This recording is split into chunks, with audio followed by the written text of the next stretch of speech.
Imagine a billionaire hotel owner, right? He walks into his own lobby, he's starving, but he forgot his wallet. Oh, that's a bad spot to be in. Right, and if absolutely no one recognizes him and he has, like, no way to prove his identity, who is he in that moment? I mean, strip away the wealth and the titles and the context, what is actually left? That is such a fascinating question. It really is, and that single reality-bending question is actually the key to unlocking Chapter 13, verse 13.24 of the Gita. Our goal for you today in this deep dive is to figure out who is the observer, because discovering that answer is honestly the ultimate secret to living joyfully and attaining true liberation. Exactly. It changes everything. So, okay, let's unpack this, because the text throws what looks like three completely contradictory identities at us for who this observer actually is. Yeah, it really feels like a paradox at first glance. You have the absolute reality, which is Brahman. Then you have God. And finally, you have the individual ego, the everyday I am. Right. But what's fascinating here is that these aren't three separate beings. The answer to who the observer is entirely depends on the lens you are looking through.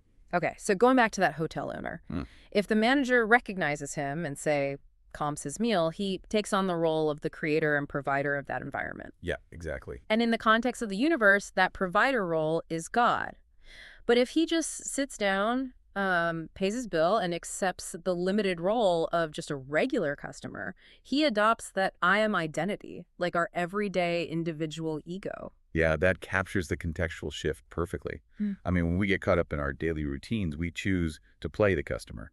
But the text forces us to look deeper. Oh, how so? Well, strip away the customer role and strip away the creator role. Before any context or label is applied, there is just pure, formless awareness.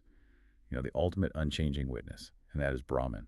I struggle with that a bit, honestly. I mean, if Brahman is the ultimate absolute reality, how does it actually interact with our messy everyday world? That is the million-dollar question. Right. Like, why don't we feel like the ultimate witness during a really stressful Tuesday morning commute? Well, because Brahman doesn't participate in the action.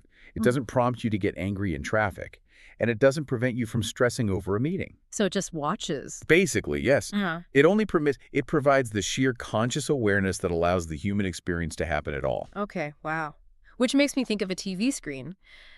The screen permits the movie to play. Without it, you literally have no movie. Right, exactly. But the screen doesn't step in to stop the villain from attacking the hero. It has literally no say in the plot. It just permits the drama to unfold. That is a great way to look at it. But here's where it gets really interesting. If Brahman is the only absolute reality, how do we end up so deeply trapped in the drama of the I am? And, where does God fit into this? So this raises an important point about how pure consciousness interacts with the physical world. The text explains that the physical and mental universe is driven by the modes of nature. The modes of nature? Yeah, essentially the fundamental forces and qualities that cause all action, movement, and emotion. When pure awareness interacts with these modes, it creates an illusion. Oh. Think of standing in front of two funhouse mirrors. One is concave, the other is convex. Oh, right. So one makes you look like a towering giant and the other compresses you into a tiny, fragile speck. Exactly. In this framework, the giant, all-powerful reflection is God, and the tiny, limited reflection is the individual I am. Wait, really? So they are both illusions? Yes, they're both contextual illusions created by the mirrors, the modes of nature. The only actual, absolute reality is the pure consciousness standing in front of the mirrors. Brahman. Brahman, exactly. So what does this all mean for you listening? Because frankly, knowing I'm staring at a funhouse reflection doesn't automatically pay my bills or clear my inbox. Yeah, I hear that. How does this abstract concept actually help you? Well, if we connect this to the bigger picture, it brings us directly to the promise of verse 13.24. Right, the liberation part. Exactly. The text states that whoever truly understands this specific dynamic, that pure awareness, Brahman, is the unchanging observer simply watching the interaction of these fundamental forces, that person is guaranteed liberation. Wow. You suffer because you think the tiny reflection in the mirror is the real you, and that it's constantly in danger.